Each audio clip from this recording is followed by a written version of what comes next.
Irmãos, vamos iniciar hoje uma nova série de mensagens com o tema metanoia. Fala metanoia. O que é metanoia, irmãos? O que é metanoia? Alguém sabe o que é metanoia? O que significa? Então, a transliteração da palavra para o português significa arrependimento, mas na sua raiz, metanoia é além de arrependimento. Porque arrependimento nos conduz a uma mudança de conduta. Amém? Amém?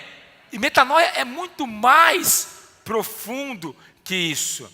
A expressão em português, arrepender-se, foi transliterado. Então, todas as vezes na Bíblia que tiver arrependimento no português, algumas é arrependimento de conduta, outras é metanoia. Mas se você não ler no original, você não vai saber qual que era o arrependimento normal, naquela questão de não fazer mais, ou metanoia. Agora, o que é metanoia, querido?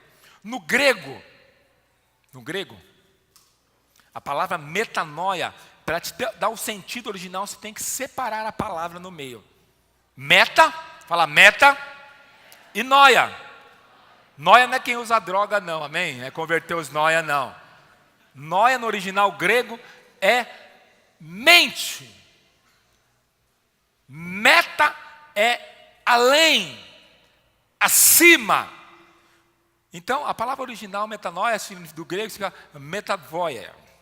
Então, presta atenção, não é só uma mudança de cultura, uma mudança de conduta, mas é pensar além do que transcende o mundo natural. Metanoia, quando Jesus falava para os seus discípulos, ele estava falando, estava desafiando os discípulos a uma nova vida, uma vida mais sublime, uma vida mais alta. Quantos aqui já tiveram, ninguém tem problema financeiro, já tiveram problema financeiro ou tem? Levanta a mão. Não, irmão, não entenderam. Quantos aqui já tiveram problema financeiro ou tem problema financeiro? Levanta a mão. Se eu falar mais uma vez, todo mundo levanta. Quantos aqui já tiveram problemas emocionais? Ficou chateado, ficou amargurado, não pediu perdão? Quantos aqui está chateado com alguém, está sem conversar com alguém? Trouxe 2 psiquiatras ali para te levar para a ambulância, Camburão ali. Presta atenção que eu vou te falar. Quando Jesus disse, lá em Mateus capítulo 4, verso 17, coloca para mim aí, Mateus capítulo 4, verso 17. Quando Jesus chega à sua primeira pregação, Jesus fala assim, em Mateus capítulo 4, verso 17. Daí por diante, passou Jesus a pregar e a dizer, arrependei-vos, porque está próximo o reino do céu. Jesus está dizendo assim, arrependei-vos não para mudar de conduta, mas agora, a partir de hoje, existe uma vida mais elevada. Além, vocês precisam pensar além. Além, querido, além do que você vive, além dessa terra. Então, metanoia seria uma expansão da consciência, uma transcendência da mente. Presta atenção, você é aquilo que você pensa. Se você não está satisfeito com a sua vida financeira, é porque você pensa assim. Se você não está satisfeito com o seu casamento, é que você pensa dessa maneira. Provérbios diz que assim como o homem pensa, na sua alma, assim que ele é. Agora, quem controla os pensamentos, querido, controla os resultados. Por que Jesus falou para eles terem uma mente mais elevada? Porque a maneira de você ter mais uma vida elevada é acontecendo uma metanoia nos seus pensamentos. Você começa a pensar além. Se você não pensar além, você não vai conseguir experimentar da plenitude de Deus. Você não consegue. Se pensa como escravo, vai ser escravo. Se pensa como mendigo, vai ser mendigo. Se pensa como nobre, vive como nobre. Então o desafio de Jesus, presta atenção, o desafio de Jesus, querido, era levar os discípulos a expandir a mente. Tem gente que vai sair com dor de cabeça aqui hoje. Presta atenção, estudos recentes da ciência, eu gosto de estudar Eu gosto de estudar, ler sobre pensamentos, sobre mente, sobre a mente humana, que eu trabalho com pessoas. A neurociência diz que há estudos recentes que a maneira como você pensa afeta o seu cérebro organicamente.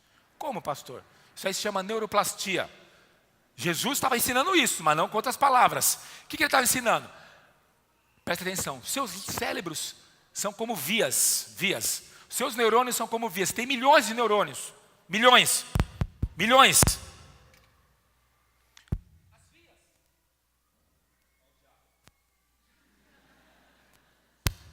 As vias, os cérebros tem vários milhões de neurônios. É como uma cidade. E os neurônios são como avenidas. Presta atenção, avenidas, falar para o seu irmão, avenidas. Só para você entender. Avenidas.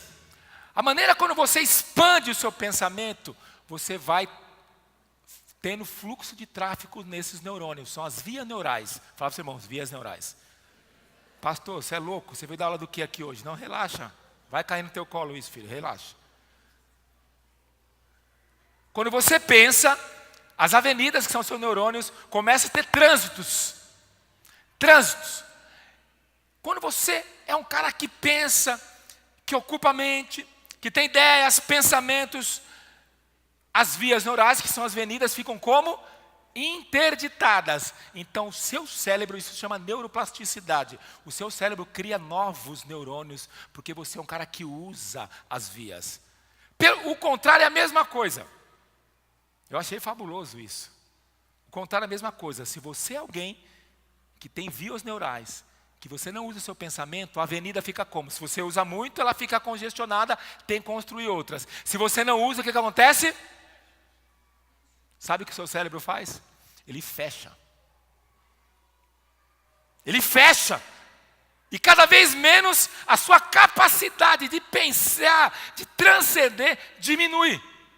Quando Jesus falou para ele, arrependei-vos, Jesus está dizendo assim, chegou a hora de acontecer uma mudança na mente de vocês. Metanoia, além. Vocês precisam pensar além. Sabe por que a maioria do povo de Deus não provoca milagres? Sabe por que o povo de Deus não prova do melhor? Sabe por que o povo de Deus não prospera? Porque tem vias neurais interditadas, porque não pensa. Porque quando você pensa, Salomão diz, assim você vai ser. Se pensa como escravo, vai ser escravo. Nessas 4 semanas nós vamos falar sobre metanoia. Quantos estão abertos para receber aí, irmãos? Coloca a mão no seu coração. Diga comigo assim, Espírito Santo, eu estou aberto para receber a palavra de Deus. Porque a palavra de Deus, ela traz mudança na minha vida. Ela tem o poder de me libertar, transformar, para eu experimentar a boa, a perfeita, agradável vontade de Deus. Quantos querem experimentar essa vontade? Diga glória a Deus. Eu fico me questionando o tempo todo, por que os filhos de Deus não vivem uma vida plena? Pastor, você está dizendo que eu não tenho que passar luta? Lógico que você tem que passar luta, filho. Ora a Deus acalma a tempestade e te livra da tempestade, mas ora a Deus manda a tempestade e te acalma na tempestade. Você vai passar lutas, mas presta atenção, lutas são passageiras. Mas viver uma vida de escravidão, uma vida de derrota, uma vida sem provar o espetacular, uma vida toda, é porque você pensa dessa maneira, querida. Então, Jesus naquela cruz do Calvário, Ele assinou a carta de alforria para nós. Nós éramos escravos, amém, querida? Carta de alforria, sabe o que é carta de alforria? É a carta da liberdade. Jesus assinou aquela carta. Assim como os negros eram escravos, foi assinada a carta de alforria, nós éramos escravos também, e foi assinada a carta de alforria. Mas mesmo assim, muitos vivem como escravos ainda. Você tem liberdade, você pode avançar, prosperar, ter uma família boa, transcender, se destacar, refletir Jesus, mas vive como escravo ainda. Por quê? Porque pensa como escravo. Quem pensa como escravo, vive como escravo. Eu quero dizer para você, essa não é a vontade de Deus, essa é a vontade do diabo. A vontade de Deus é que nós provemos do melhor desta terra. Se creres, quiserdes. Quantos querem provar melhor dessa terra? Quiser. Isaías fala, se quiserdes. Fala para o seu irmão, você quer? Você quer, irmão, no nome de Jesus? Fala para o seu irmão assim, depois dessa série de mensagens, sua vida nunca mais será a mesma, em nome de Jesus. Diga glória a Deus, querido.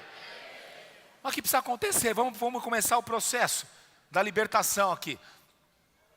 Vamos começar o processo da libertação. Primeiro, para acontecer uma metanoia na sua vida, você pensar além, transcender.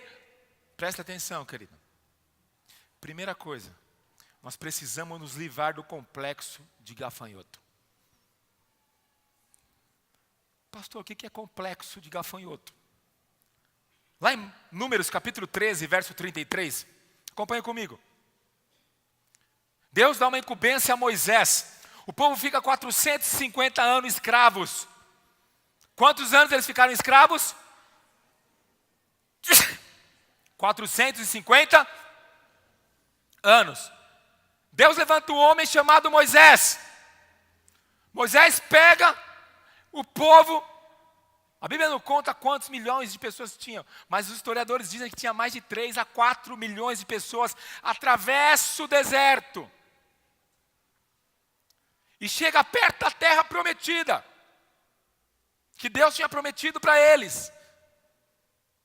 E ele pega, o povo era dividido em tribos, em 12 tribos.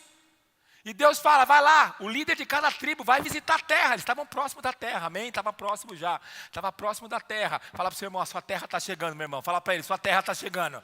Canaã está chegando na sua vida. Canaã financeiro está chegando. Canaã ministerial está chegando. Canaã do seu casamento está chegando. Fala para o seu irmão aí, irmãos. E aí Moisés manda 12 homens. Chegando lá, eles vão ver a terra e voltam. E aí Moisés pede o relatório. E eles disseram assim no verso 33, do capítulo 13. E aí, o que vocês viram? 10 espias falam, também vimos ali gigantes, filhos de Enaque, descendentes dos gigantes.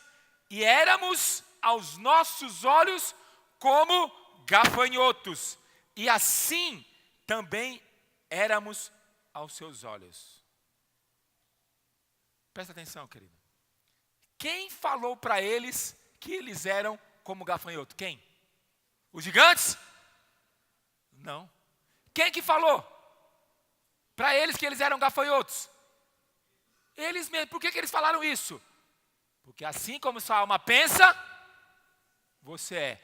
Eles se acharam coitadinhos. Por que, pastor? Por que, pastor? Presta atenção. O complexo de gafanhoto atormenta a vida. Pode perceber, todo irmão derrotado que tem uma vida destruída, ele vive atormentado pelo complexo de gafanhoto. Ele se sente coitado, ele se sente que é vítima. Ele, ai, ninguém me ama, ninguém me quer. Ai, ninguém me tem atenção. Ai, a minha família é ruim. Ai, o líder é ruim. Ai, o pastor é ruim. Ai, a minha vida é injusta. Você não conhece meu passado, meu pai era um bêbado. Você não conhece minha mãe. Complexo de gafanhoto. Não vai te levar a lugar nenhum. Se você não for liberto do complexo de gafanhoto. Tem irmão que se o pastor não cumprimentar ele sai da igreja. Complexo de gafanhoto. Olha que se, veja bem, veja só. Se eu preciso de cumprimento de alguém para se manter firme com Jesus. Portanto que Jesus na cruz me cumprimentou. Ele estava quase morrendo, olhou para mim e falou assim, te amo. Eu estou preocupado é com o aplauso dele, filho. Sim ou não? Complexo de gafanhoto. Complexo de gafanhoto, querido. Eu estava vendo aquele prédio caiu lá da Lago do Paissandu. E aí os proletariados apareceram. Os camaradas cobravam dinheiro dos caras. Aproveitava da fé alheia, da crença alheia do povo, de prometer casa, de prometer um monte de coisa. Aí caiu o negócio, irmãos, presta atenção, caiu. Quem morreu é vítima. É vítima. Aí chegou um senhor lá, que é líder aí. Eu quero uma atitude das autoridades agora. Quem vai pagar essas mortes? Eu fico pensando, nada justifica as mortes, irmãos. Mas esse complexo de coitadinho que invade lugar, não sei se você sabe, tem mais de 80 prédios ocupados no centro de São Paulo, isso por detrás é uma máfia. Ninguém é coitado ali não, filho. Tem gente que vive melhor que você lá. Aqui mesmo tinha um terreno invadido, minha casa morava na frente. Outro dia foi eu e o Jonas lá, não sei fazer o que lá. Eu passei na casa dos caras invadida, mano. Geladeira duplex de alumínio, aquelas 2 portas. Eu falei, rapaz, televisão zona, mano. 60 polegadas, mano. Corolla lá dentro. Eu falei, rapaz. E a gente tá achando que o povo é coitadinho. Mas sabe por quê? Sabe por que o Brasil tem esse pensamento? Porque brasileiro vive com um complexo de gafanhoto. Ele se acha coitado. Se acha coitado o tempo todo. Fala para o seu irmão assim, se livra do complexo de gafanhoto, filho. Se livra em nome de Jesus, querido. Pastor, como que nós podemos se livrar do complexo de gafanhoto? Primeiro, quem tem complexo de gafanhoto, para você se identificar aí. Toda pessoa que tem complexo de gafanhoto, ela sempre vai dar mais valor para as lutas, para o diabo e para os inimigos do que para Deus. Sempre. Sempre vai dar. O que os espias falaram? A terra tem gigante. Eles não mencionaram uma qualidade da terra. Eles mencionaram o quê? Os gigantes. Eles mencionaram o quê? Que ele nos via como um gafanhoto. Aquelas pessoas que vivem, presta atenção, com complexo de gafanhoto, elas dão valor para o diabo, para o inimigo, para a luta, mas nunca dão valor para quem você é, para quem Jesus é, que você é filho de Deus, querido. Presta atenção. Presta atenção que eu vou te falar. Se você é mais consciente do poder das trevas, é isso que você vai crer e irradiar. Você entendeu o que eu falei? Se você tem mais consciência do poder das trevas na sua vida, é isso que você vai crer. Eu vim de uma época que as pessoas profetizavam muito. Eu amo profecia, viu? Eu adoro profecia para exortar, para te ensinar. Mas qual que é o problema das profecias? Tem uma parte aí eclesiológica da igreja que profetiza, não dessa aqui, que profetiza só demônio e cobra, só vê cobra. Estou vendo uma cobra, estou vendo um buraco, estou vendo uma cobra. É sua mãe que vai cair lá, não sou eu não. Deixa eu te ensinar um negócio para você. Profecia de morte é Velho Testamento. Novo Testamento, Deus fala para você, você é o filho amado. Quem vem profetizar morte e desgraça na sua vida, repreende no nome de Jesus. Profecia que leva da nova aliança é para levar vida. Paulo fala que a profecia serve para exortar, serve para encorajar. Por isso nós devemos profetizar, querido. Presta atenção. Tem gente que tem uma consciência fértil para as coisas do inferno, filho. Jesus enviou os discípulos de 2 em 2. Lembra dessa passagem? Ele falava, diga às pessoas que se arrependem, amém? Pessoas que se arrependem. Limpai os leprosos, expulsai os demônios, curai os enfermos. Jesus falou isso para ele, lembra isso? Lucas 2 em 2, lembra disso? Aí eles voltaram, o que eles falaram para Jesus? E aí, mestre, voltamos. O que eles falaram? Eles disseram, mestre, até os demônios se nos submetem ao teu nome. Jesus, sem piscar de olho, falou para eles assim, alegrai-vos, não porque os demônios se submetem, mas porque o vosso nome está escrito no céu. O foco de Jesus não era o demônio, o foco de Jesus era o céu, filho. Jesus ajustou o foco. Sacode seu irmão e fala assim, ajusta o foco da tua vida, filho. Ajusta o foco. Jesus não falou para eles, expulsou demônio, e aí como foi? Se falasse para os irmãos aqui, ele falasse assim, rapaz, expulsou demônio, aleluia. Jesus olhou para ele assim, cala a boca. Seu nome está no céu, filha. Jesus quer saber de demônio? Esse é o pensamento de gafanhoto, querido. Quer ver outra coisa?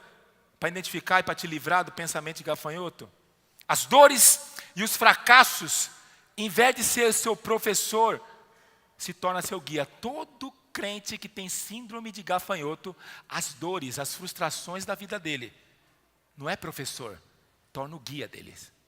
Presta atenção no que eu vou te falar. As dores, as lutas, as desilusões devem ser seu professor, te ensinar, mas não tornar você o seu guia. Tem gente, o que guia ele é as dores do passado. O que guia ele é os fracassos do passado. Pastor, não vamos passar a luta? Vamos. A luta, os fracassos devem ser o quê? Seu professor. Me ensinou, aprendi o que nisso? O que eu aprendi nisso? Mas não, tem gente que fala assim, teve uma desilusão na igreja, ele fala o quê? Nunca mais confie em ninguém.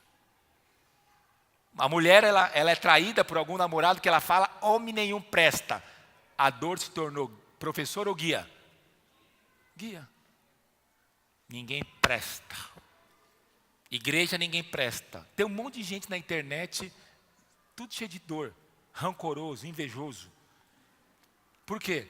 Porque ele fez dos fracassos da vida dele o guia. Eu quero dizer algo para você, meu irmão. Se você é assim, você tem síndrome de gafanhoto. Se você não tiver uma metanoia, você não vai chegar a lugar nenhum, filho. Presta atenção.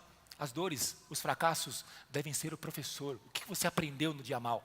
Hein? Fala para o seu irmão, o que você aprendeu no dia da luta? O que você aprendeu no dia da angústia? O que você aprendeu na desilusão? O que você aprendeu quando alguém te abandonou? O que você aprendeu quando você foi falar o mal de você? O que você aprendeu quando alguém te deixou? O que você aprendeu? Aprenda, filho. Aprenda algo. Saia melhor da situação. Passei vergonha, pastor, me envergonharam. Glória a Deus, se a vergonha te levou para Deus, bendita a vergonha em nome de Jesus. Agora, quem tem síndrome de gafanhoto, ele fica. Ele fica o quê? É o guia. Ele começa a enxergar com os olhos da amargura. Ele começa a enxergar as dores e as frustrações, é o guia dele. Ele fala assim, não confia em ninguém. Eu não confio em ninguém. Sabe por que você não confia em ninguém? Porque você projeta aquilo que seu coração é. Você não confia em ninguém porque você não é confiável. Isso aí é uma lei da projeção. Assim como o homem pensa na sua alma, assim ele é. Ele é, querido. Presta atenção. Os 10 espias. Você sabe por que os 10 espias, eles se acharam como gafanhoto? Sabe por quê? Porque eles viveram 450 anos escravos.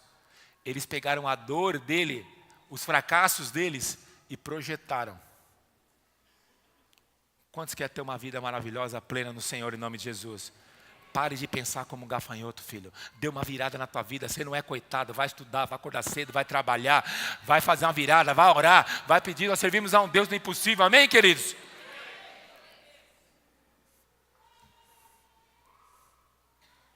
Presta atenção.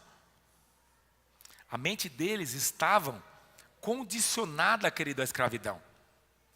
O pensamento tem um escultor capaz de criar a pessoa que você deseja ser. Quem é a pessoa que você deseja ser, filho?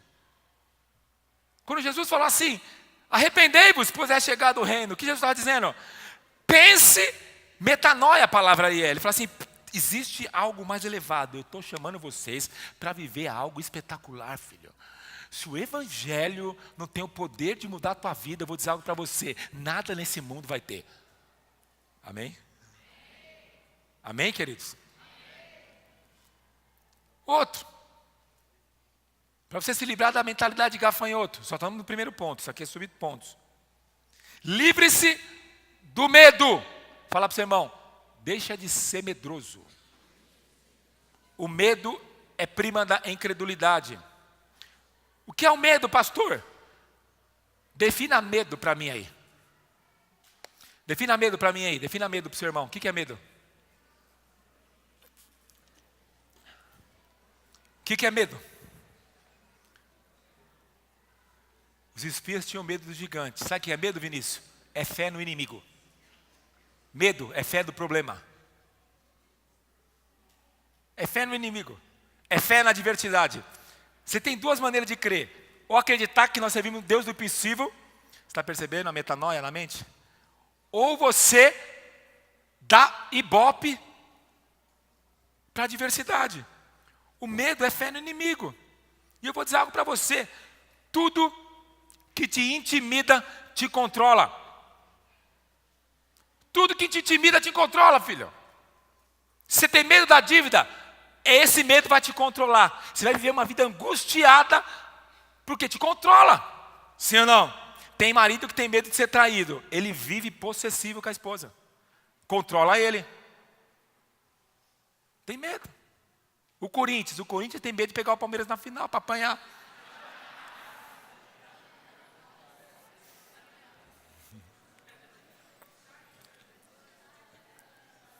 Presta atenção no que eu vou te falar, só para quebrar o gelo, irmãos. Quantas doenças são causadas pelo medo? Vou te falar algumas. Esquizofrenia, causada pelo medo. Neurose, causada pelo medo. Síndrome do pânico. O que é síndrome do pânico? É medo. Depressão, medo. Comportamento autodestrutivo. Mas João capítulo 1, verso 4 diz assim: no amor, não há medo. Antes o perfeito amor lança fora o medo. Porque o medo envolve castigo. E quem tem medo não está aperfeiçoado o amor. Diga glória a Deus, querido. Jesus diz aos discípulos: por que estão com medo? Homens de pequena fé. Presta atenção. Olha a associação que Cristo faz. Por que estão com medo? Medo, homens de pequena fé. Então medo é sinal do quê? Contrário de fé, filho. Medo é contrário, é um paradoxo. Medo é contrário de fé. Por que estão com medo? Homem de pequena fé. Provérbios capítulo 28 fala: o justo é intérpreto, o intérpreto como um leão. Salmo 91 diz assim: aquele que habita no esconderijo do Altíssimo, a sombra do Onipotente descansará. Direi ao Senhor, fala para o seu irmão, diga ao Senhor, querido: Ele é meu Deus, o meu refúgio, a minha fortaleza, e nele confiarei, porque Ele me livra do laço do passarinheiro, da peste perniciosa. Ele me cobrirá nas suas penas, debaixo das tuas asas cobrirás. Não terás medo do terror da noite, nem da seta que voa de dia, nem da peste que anda na escuridão, nem da mortandade. 1000 cairão ao teu lado, 10.000 à tua direita. Não tenha medo, querido. Se livra do medo, querido. Aquilo que te intimida, te domina. Golias amedrontava o povo de Deus. Saul tinha medo, os generais tinham medo. Eles tinham medo, mas chega o menininho Davi com a marmita. Aí ele escuta, ele está passando, ele escuta. Opa, quem matar o gigante aí vai ganhar a filha do rei, tá certo que foi o maior presente de grego aquela manhã lá. E outra, vai ter isenção de impostos. Ele olhou para o gigante e falou assim: é o seguinte, mano. Matei um leão, matei um urso. Eu acho que eu tenho chance aí com esse incircunciso. Eu acho que eu tenho. O Senhor é comigo. Mas Davi fala um segredo. Ele vai na força. Eu vou na força do Senhor dos Exércitos. Aí chega diante de Saul. Ele chega diante de Saul. Saul dá armadura para ele, a armadura fica grande. Presta atenção no que eu vou te falar. Davi tira a armadura e pega um estilingue. Só para contemporaneizar. Era uma funda, mas vamos falar estilingue. O que isso nos ensina? Que Deus quer te dar experiências suas. Não tente vencer gigantes com a experiência dos outros, com a armadura dos outros. Deus quer dar suas próprias experiências. Deus quer que você mate os seus gigantes. Deus quer que você mate os seus leões. Deus quer que mate os seus Golias. E detalhe que eu vou te falar: o tamanho do teu Golias será o tamanho do seu sucesso. Quanto maior o gigante, maior será a glória em nome de Jesus, querido. Você só está acostumado a matar barata? Não tem glória em matar barata.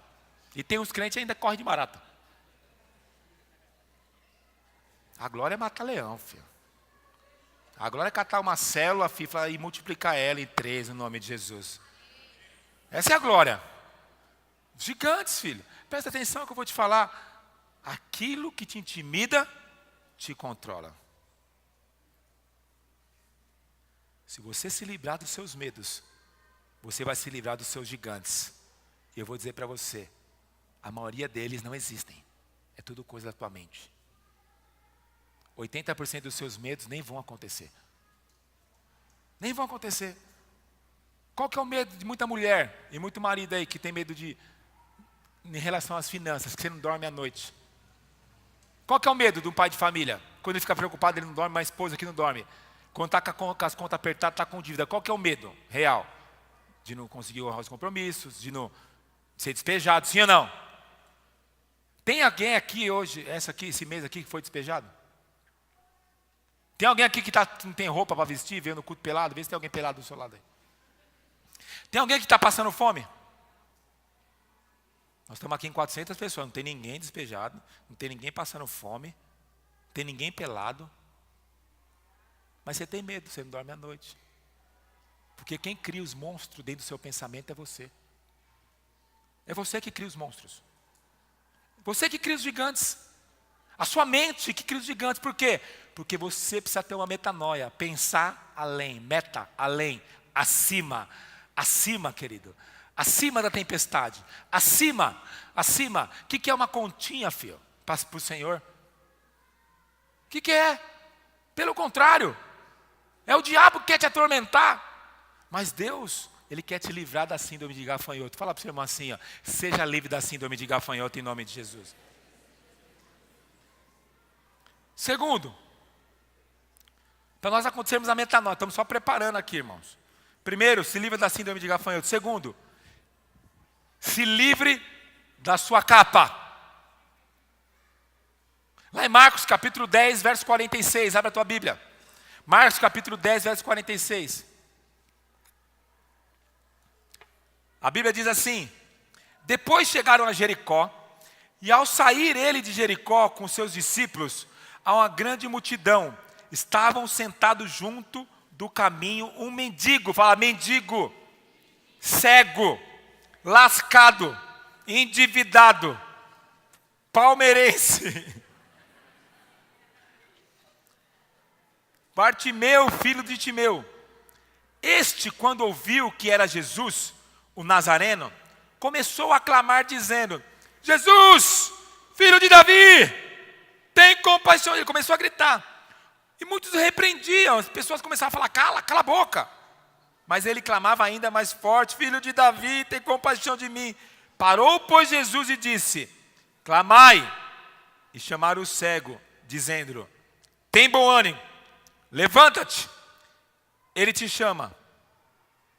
Os discípulos falaram: ele te chama. No verso 50 fala: nisto, lançando de si a sua capa, deu um salto. Fala para o seu irmão assim: lança a tua capa. Pastor, o que tem a ver a capa? A capa era um rótulo. Todo mendigo, morador de rua, miserável, tinha uma capa. Presta atenção. Que cidade que eles estavam aqui, Anderson? Jericó. Presta atenção. Essa cidade era uma cidade, sabe o quê? Amaldiçoada. Lê o texto lá, Josué. Deus amaldiçoou essa cidade. Ele era um mendigo, ele era lascado, ele era pobre, a cidade era maldita, ele era pobre, lascado, cidade maldita, sem ninguém. E aí a pessoa colocava uma capa para falar assim: ó, esse aí, ó, é o lascado, pobre, maldito, que nunca vai ganhar na vida, vai ter nada na vida. Então o que era a capa? Era um rótulo de derrota. Segunda coisa para acontecer uma metanoia na sua vida: você tem que decidir jogar a capa fora da tua vida, filho. Essa capa que você começa tudo e não termina nada. Essa capa que colocaram na tua vida. Essa capa não é de Jesus não, filho. Essa capa, sei lá quem colocou. Essa capa da miséria. Capa da ignorância. Capa de se acostumar com aquela vida medíocre. O cego, o que levou ele a não ficar naquela vida é que ele começou a gritar: Ele não se acostumou com a capa que colocaram nele. Pastor, você não conhece. Não existe situação mais adversa do que aquele cego. Não existe situação mais adversa do que daquele homem. Ele se livrou da capa. A capa da ignorância. A capa dos velhos hábitos. A maioria das pessoas tem a capa dos velhos hábitos. Qual que é os velhos hábitos, pastor? Vive chegando atrasado nas coisas. Vive compra não paga ninguém. Vive faltando nas coisas. Tudo que começa não termina. A velha capa. Não termina nada que começa. É a velha capa. Se acostuma. Presta atenção que eu vou te falar. Primeira coisa, do nobre, a Bíblia fala, o nobre projeta as coisas nobres. Primeira coisa, você quer ser um nobre, se vista como nobre. Fale como nobre, ande como nobre, cheire como nobre. Ombro para frente, erguido, peito, olha no olho, para de olhar que nem um mendigo. Tem crente que anda assim, ó céu, ó vida. Primeiro sinal de uma pessoa derrotada, se eu ver uma pessoa derrotada, só o dia de ela andar já percebe que é derrota. É verdade. Você lembra o Brasil, vocês que estamos chegando na Copa agora? Eu me lembro na semifinal que o Brasil pegou a Alemanha. É semi na quarta, nem sei. Nós estávamos assistindo o jogo aqui na igreja. O Brasil tomou 2 gols, como foi a postura do time? Como foi a postura do time? Derrota. Tem gente que você olha para ele, você fala assim, isso aí não vai chegar a lugar nenhum, filho. Isso parece a hiena. O olhe, ó céu, ó vida. Derrota, filho. Quem quer vencer, olha para frente. Anda ajustado, anda bem vestido, sabe falar, vai ler livros, não anda na roda de escarnecedores, tem boas companhias, lê bons livros. Se você quer se livrar do espírito de derrota, comece a andar como nobre. Pastor, eu não sou, finja ser um. Finja ser. Finja ser aquilo que você não é ainda. Não precisa mostrar aquilo que você é. Finja ser. Porque se você fingir ser um nobre, em pouco tempo você vai se tornar um nobre. O nobre projetam coisas nobres. Fala para o seu irmão assim. Qual que é a sua capa? Qual que é a capa? Fala para ele, qual que é a capa, filho? A capa que está te levando para a miséria, para a derrota. Não aceite, filho. Jesus falou assim, arrependei-vos porque é chegado o reino. Metanoia, um pensamento acima. Acima, querido. Acima, não se acostume. Terceiro, se você quer mudar a tua mente, comece a nutrir seus pensamentos com bons pensamentos, querido. Lá Isaías capítulo 55, verso 8. Abra a sua Bíblia aí. 55, verso 8 a 11.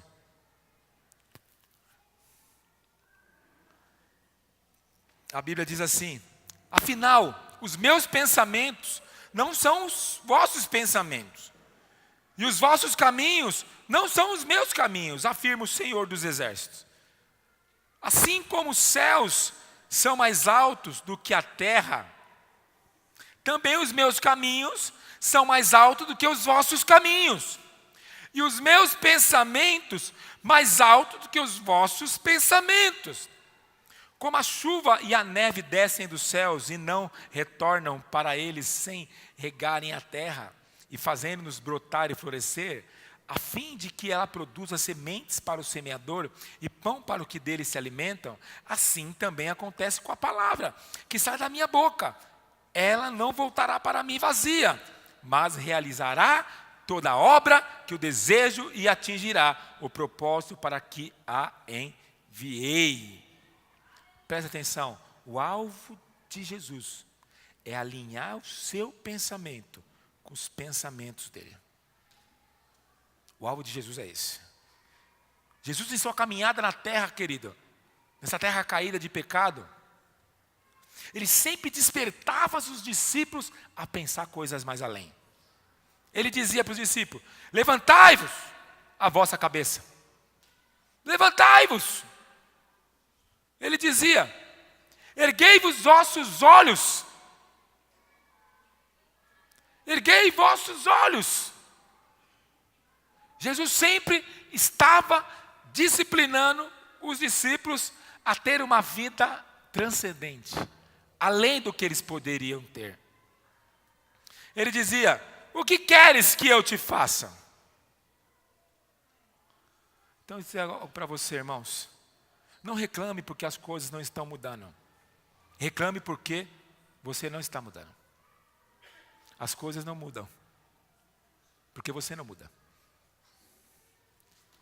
É você que não muda. Fala para o seu irmão: é você que não muda, filha. Suas circunstâncias são uma espécie de imagem exterior revelada ao seu exterior, querido. Presta atenção.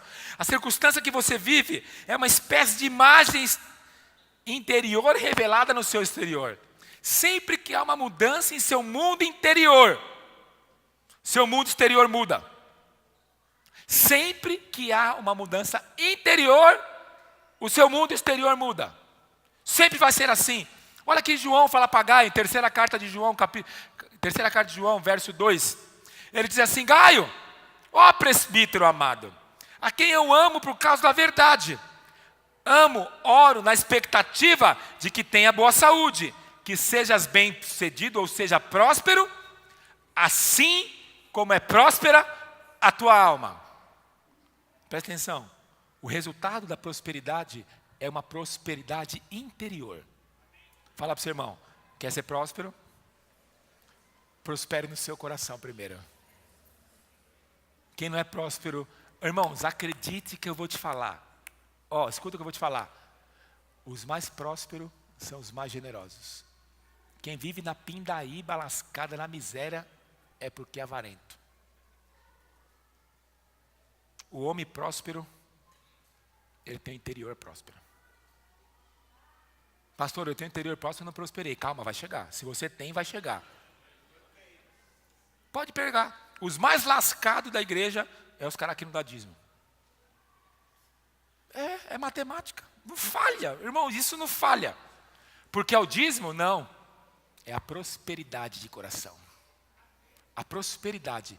Quem nunca dá, está dizendo para você mesmo que nunca vai ter para dar. Estou te ensinando um segredo do sucesso aqui, irmãos. Diga para você mesmo: eu tenho para dar.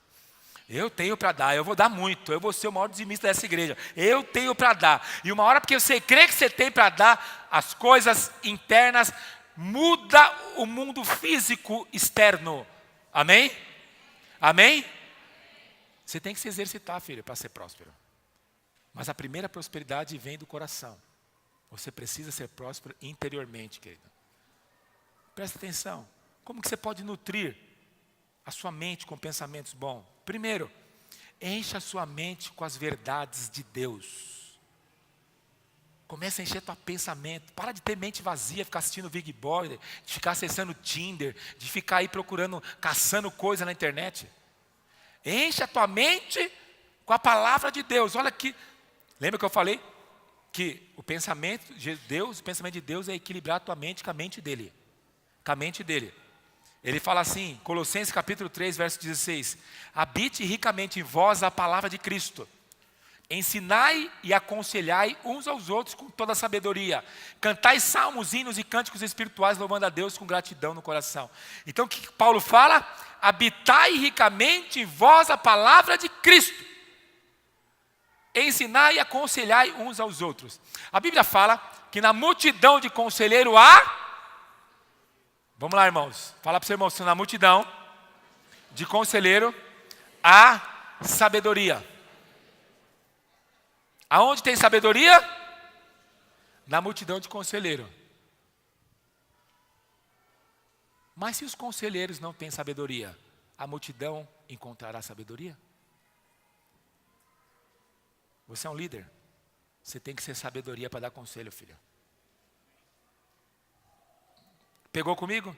Na multidão de conselheiro há sabedoria. Agora, aonde está a sabedoria? Escondida aonde? Nos conselheiros. Se os conselheiros não têm sabedoria, a multidão fica sem saber. Você quer ver uma igreja que prospera? Onde tem líderes sábios. Você quer prosperar na sua célula? adquira sabedoria. Sabedoria. Aprenda a dar um bom conselho. Adquira sabedoria. O povo perece por falta de conhecimento. Conhecimento, querido. Habite ricamente em vós a palavra de Deus. O que Paulo está dizendo, querido? Ele está dizendo, encha-nos de boas novas. Bem-aventurado é o homem que não anda segundo o conselho do ímpio. Antes medita na lei do Senhor de dia e de noite, e tudo que ele fizer, vai o quê? Prosperar. Quantos querem prosperar aqui? Diga glória a Deus, querido. Eu quero prosperar, querido. Eu quero prosperar. Já tenho prosperado. Agora eu vou dizer algo para você. Sabe o que Bill Johnson fala? Bill Johnson diz assim, você sempre irá refletir a natureza do mundo do qual você está mais consciente. Você sempre refletirá a natureza do mundo do qual você está mais consciente. Você está mais consciente das coisas do céu, do alto ou das coisas da terra? Arrependei-vos, metanoia, transcendência de mente. Pensar nas coisas do alto, mais elevado. Mais elevado, querido. Presta atenção, querido. Que Deus está nos ensinando é que você precisa encher a tua mente de coisa boa, nutrir o seu coração de coisa de Deus, nutrir a sua vida com a palavra de Deus, nutrir a sua vida, seus pensamentos com coisas que é boa, que é agradável, que é de boa fama, querido. Segundo, para você nutrir seus pensamentos, elimine o lixo emocional da sua vida. Fala para o seu irmão, elimine o lixo emocional. Vou falar de um lixo emocional que tem acometido todo mundo. A ansiedade. A ansiedade é como um sapato apertado, que lhe machuca, que te irrita, que tira a paz. Pastor, o que eu faço? É fácil, tiro o sapato. Eu percebo aquelas irmãs que vão na festa de salto alto. Dá meia hora, está todo mundo andando descalço. Porque aquilo ali, meu irmão, aquilo ali é uma heroína. Andar com aqueles saltos desse tamanho é heroína. Primeira coisa quando você chega em casa, você que anda de sapato, o que você faz?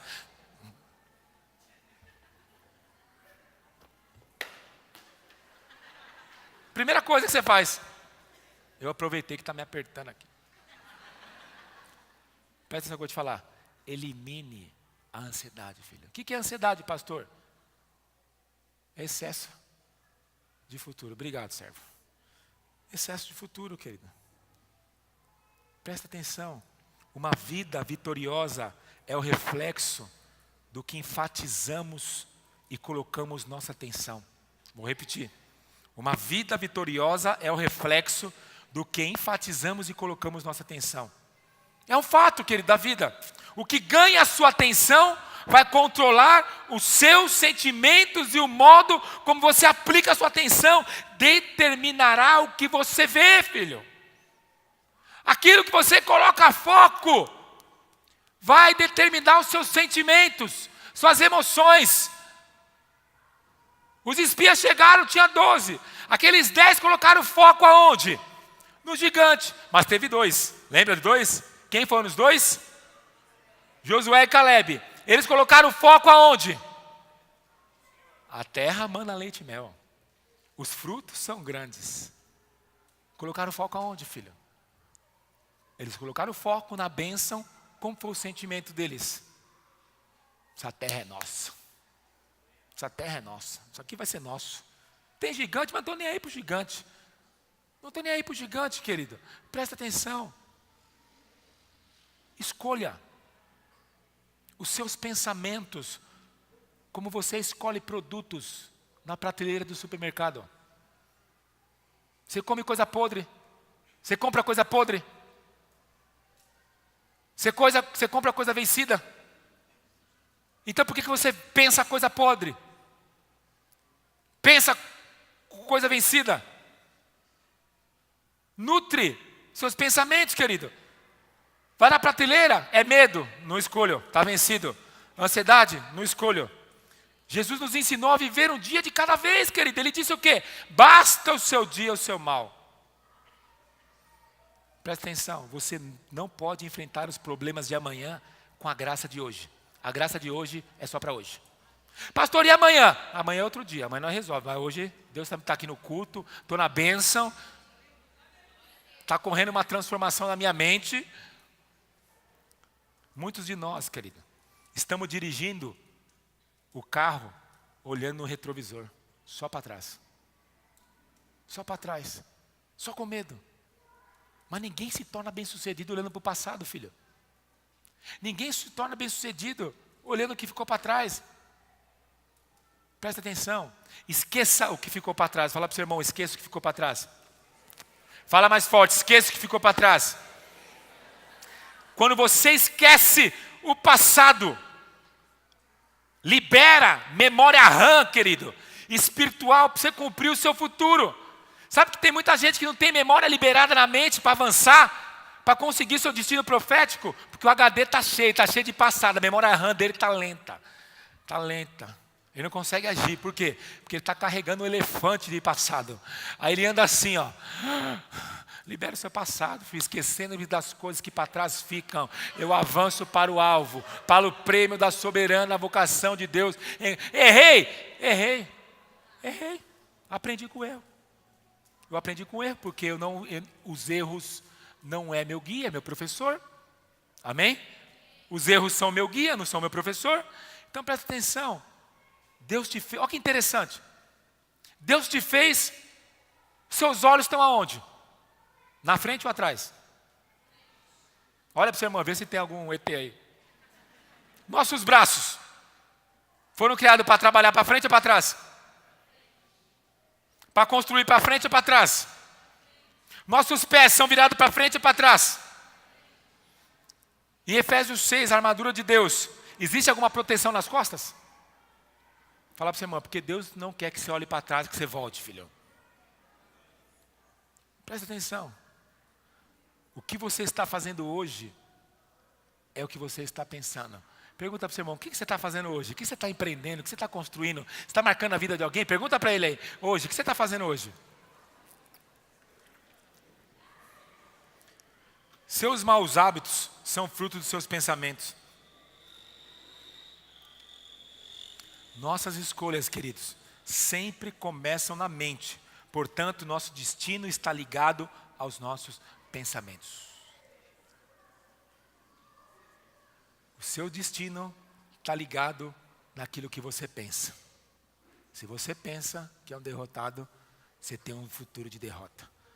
Mas se você pensa que é um filho de Deus, que a carta de alforria foi assinada, que eu vou comer o melhor desta terra, se quisermes me ouvides, comereis o melhor desta terra. Eu quero declarar sobre a sua vida, erga as suas mãos. Deus vai derramar prosperidade e sabedoria na tua vida, querido. Eu quero declarar que os seus filhos são bênção do Senhor. Eu declaro sobre a tua casa, sobre a tua família, que o seu ano vai ser o melhor ano. 2018 vai ser marcado como o melhor ano da sua vida.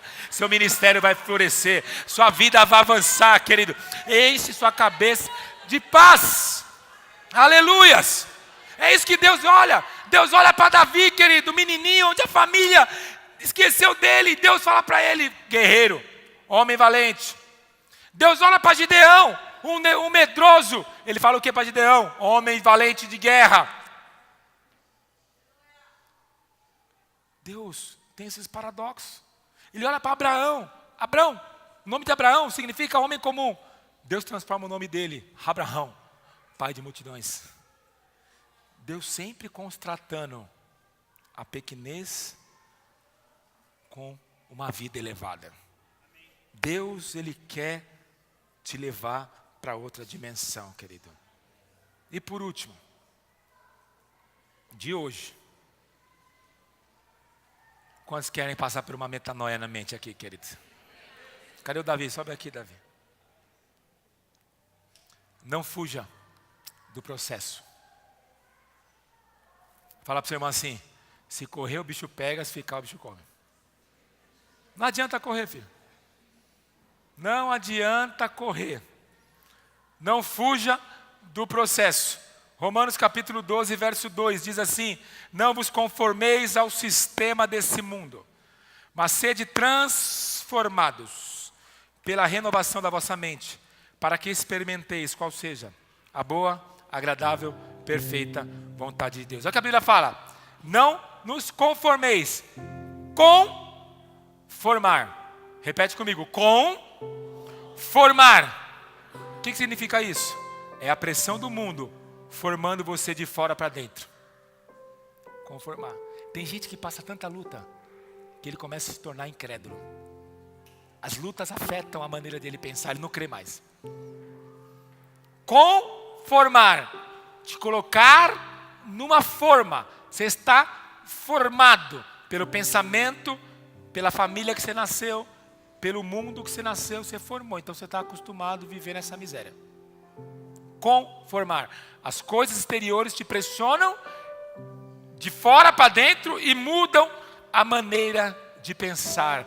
E aí você pensa, porque assim que o homem pensa em sua alma, assim ele é. Eu vejo irmãos aqui falando assim: pastor, eu quero morrer nesse lugar aqui, nessa região. Conformou. Está conformado. Está conformado. Se conformou. Pastor, para mim, se tiver arroz, feijão e ovo, tá bom. Conformou. Mas o projeto de Deus é transformar. Transformar é a sua pressão interior, formando você de dentro para fora. A conformação é de fora para dentro, mas a transformação é de dentro para fora. Tudo começa onde? No seu pensamento. Dentro de você. É dentro de você, querida. Em todos nós existem áreas conformadas. Fala para o seu irmão, qual área conformada na sua vida? Talvez aquela miséria de relacionamento que você tem, filho. Talvez aquele pecadinho de estimação que você não larga nunca. Está conformado. Ele virou seu amigo íntimo já. E você precisa fazer o quê? Reprogramar. Reprogramar, você precisa ir na raiz, filho. Tem gente que trata infecção com Tilenol. Ei, Tilenol não mata bactéria, infecção, não, inflamação. Tem que tomar antibiótico, bezetacil na bunda. Outro dia eu tomei uma bezetacil na bunda, irmão. Quem inventou aquilo foi o diabo, não foi Deus não. O negócio foi enrijecendo. Doeu na hora, mas foi passar, fui andando, a perna foi travando. Eu não conseguia acelerar o carro, minha perna não obedecia. Eu falei para Roberta, dirige aí para mim que eu não estou, meu pé não conseguindo mexer.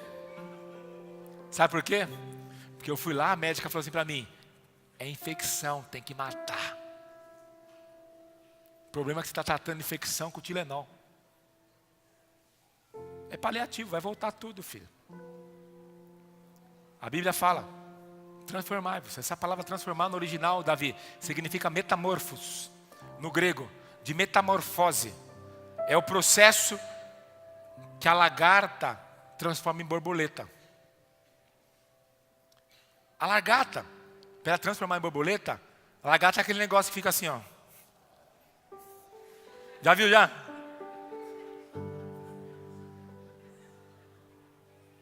Mas para ela transformar em borboleta, ela tem que entrar no casulo. Amém? Aquele negócio gosmento. Porque ela está no processo de transformação. O que acontece? Se você ir lá com o bisturi, cortar o casulo, para antecipar a liberdade da borboleta, sabe o que acontece? Ela não vai estar pronta para voar. Pastor, o que tem a ver comigo? Tudo. O casulo é o processo. Você está passando no casulo? Está no casulo? Mas é o processo para Deus fortalecer as tuas asas e você voar alto, filho. Então, portanto, não fuja do processo. Não fuja do processo, filho. A borboleta não pode sair antes. Se ela sair antes do casulo, ela fica fraca. Presta atenção. O casulo é o processo de Deus para te amadurecer. sua vida. Nós somos programados por aquilo que nós acreditamos, filha. O casulo é um processo de programação na sua mente. Uma mentalidade é como um óculos que você coloca a fim de enxergar a realidade, de existir distorções. Mentalidade é um hábito mental. Sua mentalidade dirige todas as suas ações. O que é metanoia? É ajustar o foco. Ajustar o foco é uma correção. Todas as nossas guerras são vencidas ou perdidas antes delas acontecerem. Fala para o seu irmão, todas as tuas guerras são vencidas ou perdidas antes de acontecer. Você vence ou perde as guerras à maneira que você as enfrenta. Está aqui, ó. Como você começa o seu dia? Ai, que dia, segunda-feira amanhã, aleluia. O preguiçoso, ele teme a segunda-feira. As suas guerras, querido. Alguém já dizia que a diferença em ter um perdedor e um vencedor não é a força nem o conhecimento, mas sim a vontade de vencer, filho. Vontade, ativamente.